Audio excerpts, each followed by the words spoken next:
Olá, que é a professora Andréia de Biologia, e hoje o nosso tema de estudo é um tema muito recorrente que a gente tem visto muito por aí. Vou mostrar aqui para vocês que ele é surpresa, que tema é esse?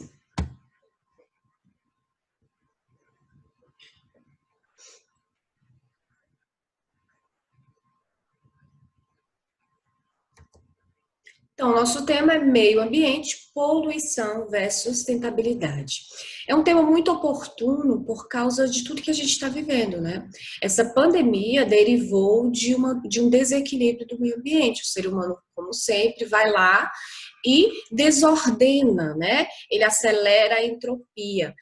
E o segundo motivo é que é um dos temas que mais cai no Enem. Ecologia é o tema que mais cai no Enem, então nós vamos estudar todos os aspectos até chegar nas funções básicas da ecologia. Então, o que seria a definição de meio ambiente? De acordo com a Política Nacional de Meio Ambiente, meio ambiente são um conjunto de leis, condições, influências, interações de ordem física, química, biológica, que permite, abriga e rege a vida em todas as suas formas de vida. O que significa isso? De uma maneira geral, todos os elementos vivos e não vivos que estão relacionados com a vida, eles são o meio ambiente, eles fazem parte do meio ambiente. Então, uma rocha, se ali permite a existência de vida, se contribui de uma maneira ou outra para a existência da vida, ele é também constituinte do meio ambiente. A temperatura, o clima, tudo isso está envolvido. Então, quando a gente fala de proteção do meio ambiente, nós estamos falando de toda essa parte viva e não viva que contribui para a existência da vida. E nós temos alguns fatores que causam a destruição, o desequilíbrio desse meio ambiente, né? Um deles é o desmatamento. Aí você me fala, mas professora, eu escutei que o desmatamento não tem importância, porque essa foto está errada, porque o pulmão do mundo não são as árvores, não é a floresta amazônica. Porque quem libera a maior quantidade de oxigênio são as algas. Muito bem, se você sabe disso, que quem libera a maior quantidade de oxigênio são as algas. Mas o desmatamento traz grandes prejuízos para o meio ambiente. E um deles é a perda da biodiversidade. Nós somos o país mais biodiverso, nós temos a maior variedade de espécies, então isso faz com que perca essa biodiversidade. Degradação do solo, né? Esse desmatamento provoca a degradação do solo, redução da umidade do ar. Então, quando você passa em uma região que tem muitas árvores, você sente aquele frescor, né? Então, é isso que acontece. Se você não tem árvores, você perde essa umidade. Então, causa um desequilíbrio sim, climático. O aterramento de rios e lagos e a desertificação. Então, é pouco que causa o desmatamento? Então, é importante a gente evitar, se alguém for fazer o desmatamento, que refloreste, né? Que a gente vai comentar sobre esse assunto mais tarde. Então, é importante, sim, a gente proteger as nossas matas, porque não é só por causa do oxigênio, certo? É por esses vários outros motivos que ela é importante. Então, nós temos alguns tipos, né, vários tipos de poluição ambiental. O que seria a poluição ambiental? É a concentração, é a presença de determinadas substâncias ou agentes químicos no ambiente. Genericamente, eles são denominados poluentes e eles são produzidos pela atividade humana e eles podem afetar toda a humanidade. É um tipo de poluição muito recorrente que a gente vê, a gente até viu aqui no litoral do Nordeste, foi o derramamento de petróleo, né, no rio. E causou vários danos animais, que foi aquela cena triste que todos vimos agora no início do ano, né? Essa cena não foi tirada, mas a gente viu várias, não foi tirada dessa ocasião específica, mas nós vimos várias situações igual a essa, que não só afeta os animais, né, mas também todo o ecossistema, todo o meio ambiente. E a poluição atmosférica. Então, são fontes geradoras de poluição atmosférica. Vou tirar aqui para vocês verem. Motores de veículos, indústrias, incineração de lixo, queimadas, tudo isso provoca a poluição do nosso ar, a poluição da nossa atmosfera. Olha aqui, o escapamento, as grandes indústrias. Então, são liberadas milhões de toneladas de gases tóxicos, como o monóxido de carbono, o gás carbônico, o dióxido de enxofre, o dióxido de nitrogênio e hidrocarbonetos.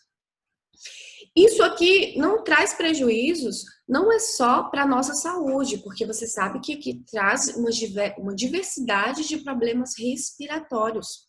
Não é só isso não que causa. Nós temos também a formação de chuvas ácidas. Pode cair na sua prova do Enem. Então, entenda o que é a chuva ácida. Então, ela traz grandes prejuízos no centro urbano, como mostra a primeira figura, e também nas florestas. Então, essa chuva, né, que precipita ácida, sai correndo tudo. Então, traz uma série de prejuízos. Então, o que acontece? O dióxido de enxofre e o dióxido de nitrogênio, eles reagem, são os gases poluentes aqui, vão reagir, né, vão evaporar, vão reagir com o vapor d'água da atmosfera, formando o quê? Ácido sulfúrico e ácido nítrico, né? Ele evaporou, vai reagir lá com o vapor da água lá das nuvens e vai dissolver, ele vai precipitar em forma de chuva ácida, né? Por quê? Que foi que formou lá ácido sulfúrico e ácido nítrico. Já aconteceu aqui no Brasil chuva ácida? Já aconteceu. Nós tivemos já algumas cidades que sofrem, cidades mais populacionais, mais desenvolvidas, como por exemplo São Paulo, capital, Cubatão, o próprio Rio de Janeiro, já tiveram casos de chuva ácida. E o que mais que causa a poluição atmosférica? O efeito estufa. O grande vilão, né, do que tudo que nós estamos passando, o derretimento das calotas polares, vários animais morrendo. Então, o efeito estufa é um vilão terrível? Não. O efeito estufa, ele é fundamental para a nossa sobrevivência. Ele que permite o aquecimento da Terra. Ele que permite que a Terra esteja sempre quentinha, né? A níveis que permite a nossa sobrevivência. Então, os gases do efeito estufa, né? Dióxido de carbono, né?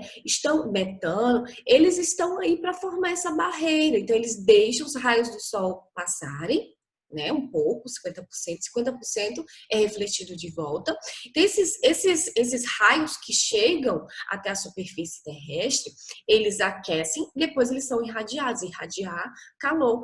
Então, isso aí é uma forma de sobrevivência.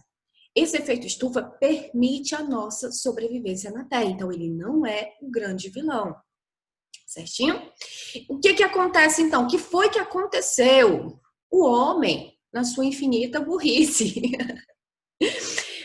ocorreu o desequilíbrio da concentração desses gases. Então, houve a concentração exagerada desses gases, o que faz com que os raios solares não consigam voltar. Então, há um aumento dessa temperatura exagerada, o que permitiria a nossa sobrevivência, pode ser que cause a nossa decadência, a nossa morte, né? Então, por isso que as pessoas falam de, olha o efeito estufa, o buraco na camada de ozônio, vamos proteger. Não, não é exagero, não. Nós temos que, de pequenas ações, formar grandes ações, né?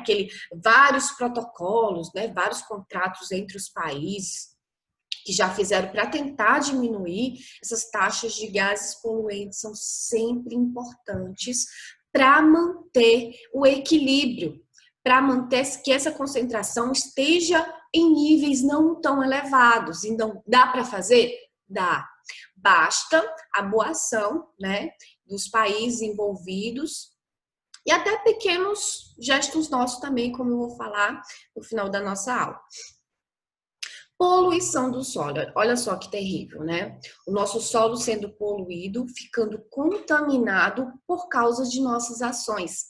Sejam por lixões, né, que são colocados ao céu aberto, essa é a forma mais comum que a sociedade tem, as prefeituras, só fazem isso, não fazem aterros sanitários apropriados, com mantas e tudo mais.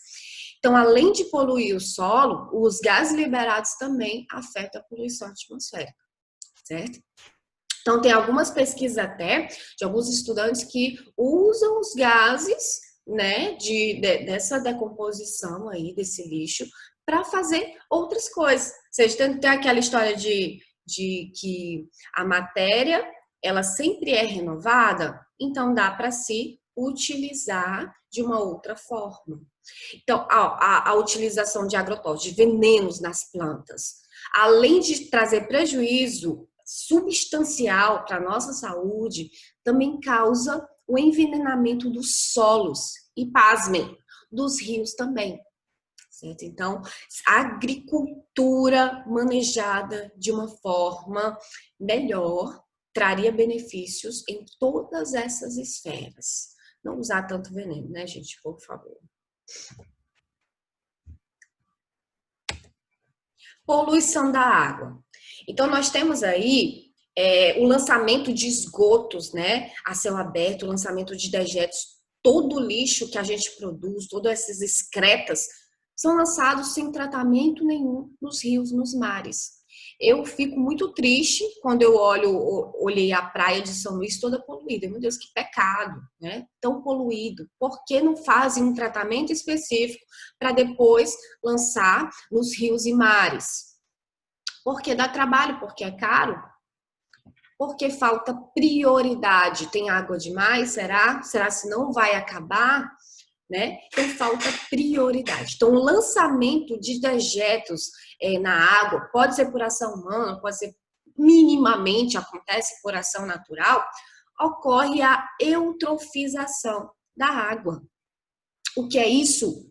Caiu na prova do Enem, sempre cai na prova do Enem, mas eu lembro de uma questão bem específica, foi na prova da UEMA. Então caiu que é a eutrofização.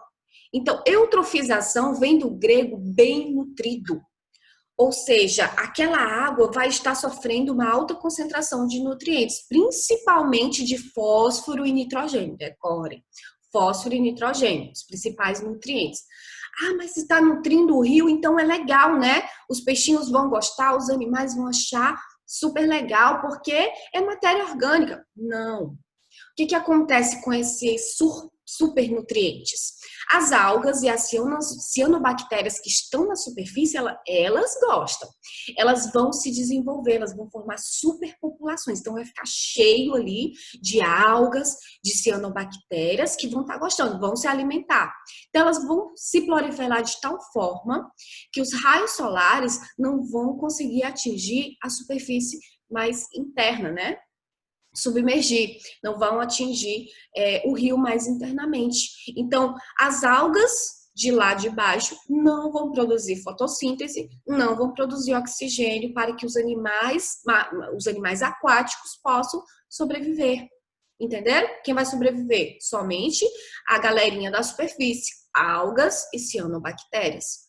Os peixes, né, todos os animais aquáticos, eles irão morrer porque não vai ter oxigênio para eles. O pessoalzinho lá de cima gostou tanto da matéria orgânica, fósforo e nitrogênio, que vão se alimentar dela, não vão deixar nada para eles. Então, vai faltar oxigênio, eles vão morrer, vai ficar aquela coisa maravilhosa, né? Aquela água putrefada, cheio de animais mortos. Uma hora esse oxigênio vai acabar, certo? Acabou o oxigênio, vai proliferar, então, agora as bactérias decompositoras anaeróbicas, que são as que não precisam de oxigênio para sobreviver. Então, elas vão decompor toda aquela matéria orgânica, né? Aqueles animais mortos, toda aquela galerinha. Vai sair aquele cheiro maravilhoso, insuportável, de putrefação derivada, né? Substâncias derivadas da decomposição. O que vai fazer com que aquele rio, então, seja um rio, um lago, um mar poluído. Então, quando você vê muita água na superfície de algum determinado local, muito exagerado, você já olha ali, será que tem algum pontinho de derramamento de esgoto, de eutrofização? Ele é um indicador que aquela água está poluída. Então, eutrofização, ok? Eutrofização tá certo, né? É importante, revise eutrofização. Então, excesso de matéria orgânica, né? Uma água super nutritiva. Segundo passo, proliferação de algas e cianobactérias. Não vai chegar luz solar, as algas que estão lá submergidas não vai produzir oxigênio. Os animais vão morrer. Falta de oxigênio, morte dos animais. Vai ocorrer, então, o quê? Proliferação de seres que não precisam de oxigênio, anaeróbicos, os decompositores anaeróbicos, aquela água totalmente inutilizada, né? O Lagoa da Jansen, vocês podem observar. Se vocês estão podendo aí sair de casa, o pessoal de Santo Inês, que sempre vai a São Luís, né? Tem o Rio Pindaré, você pode estar indo também aí e dar uma analisada para você comparar o que a professora aqui está dizendo. E nós temos também algo chamado maré negra, que é o quê? Esse derramamento de petróleo que ocorre nos mares, certo? Pode ser que alguns navios petroleiros eles sejam lavados, né? Eles são lavados e todo aquele vestígio é derramado no mar. E isso traz uma série de prejuízos para os animais e também para a gente, ocorrendo essa poluição tão terrível que é a poluição da nossa água potável, né? E qual seria, então, a solução para isso tudo? Qual seria? A resposta é simples: desenvolvimento sustentável. Desenvolver de forma a permitir que gerações futuras possam viver. Então, a gente está vivendo como se não houvesse amanhã, literalmente, agora com essa pandemia, né? Não, mas nós temos que pensar nas nossas gerações futuras. Eu vou poluir mesmo, eu não vou estar vivo daqui a 60 anos, né? Vou poluir, que se vire quem estiver aqui. Esse não é o pensamento que nós temos que ter. Nós temos que ter o pensamento de deixar formas de sobrevivência para nossas gerações futuras, certo? Então, o que seria? Responsabilidade ambiental é o conjunto de atitudes individuais ou empresariais voltado para o desenvolvimento sustentável do planeta. Eu preciso retirar madeira? Vamos fazer o replantio para que daqui a 10 anos já estejam ali mais madeiras para que outras pessoas possam utilizar e não causar tanto desequilíbrio ecológico? Essas atitudes devem levar em conta o crescimento econômico ajustado à proteção do meio ambiente. A gente não chega aqui falando, olha, não pode mais, tudo tem que virar mata de novo, é isso que é o certo. Não, tem que haver o quê? Crescimento econômico responsável. Tudo que você puder reutilizar, reutilize. Não é modinha não, gente, é sobrevivência. Quando a gente fala do reuso, quando a gente fala de hortas orgânicas, é sobrevivência, não é mais modinha. Então, ajustado à proteção do meio ambiente na atualidade para gerações futuras, garantindo a sustentabilidade. Aí, você me pergunta, professor, mas o que é que eu posso fazer? Gente, um exemplo do que você pode fazer, deixa eu me trocar aqui de lugar, vou me colocar aqui. Por exemplo, vocês lembram daquela segunda sem carne? Segunda sem carne. Mas só um dia não vai fazer diferença no mundo? Faz diferença. Aí você fala que os vegetarianos também estão errados porque vai precisar, né, de espaço para o plantio de muitos grãos. Gente, mas olhem só, o gasto todo do desenvolvimento do nosso planeta por causa da criação de animais para o consumo. Então, é exagerado isso. Os animais, eles precisam de uma área muito grande de desmatamento, precisa de uma quantidade de água absurda, fora que a maioria dos cereais são produzidos para alimentar ele. Por quê? Porque os seres humanos gostam de comer uma carninha. Não estou falando para você parar, não sou dessas atividades. Pare, porque você vai destruir o mundo e tal. Diminua, que você já vai estar ajudando e muito. Bom? Então, vamos lá. Vamos olhar aqui um dia só. Um dia sem carne. Olha aqui pela primeira foto. Se você passar um dia sem carne. 7 quilos de grãos, principalmente a soja, são usados predominantemente como ração para os animais, certo? Isso aqui é para 311 gramas de carne, 24 gramas de ovo e 430 ml de leite derivado. Se você parar de comer isso um dia, o tanto que você vai ter economizando. 3.400 litros de água são utilizados para fazer isso aqui. 311 gramas de carne, tá bom? Não é um boizão todo, não. É só 311 gramas de carne. 3.400 litros de água, que equivale a cerca de 26 banhos de 15 minutos. 24 metros quadrados de terra são desmatadas para você poder comer isso aqui. E 14 quilos de dióxido de carbono são emitidos na atmosfera, porque eles liberam, tá bom, gente? Vocês sabem que eles liberam isso aí. Equivalentes a 100 quilômetros rodados num carro comum. Aí, o que é que você me diz? Vale a pena parar de comer carne pelo menos um dia? Para você já vai estar ajudando demais o planeta e aliviando o sofrimento dos animaizinhos.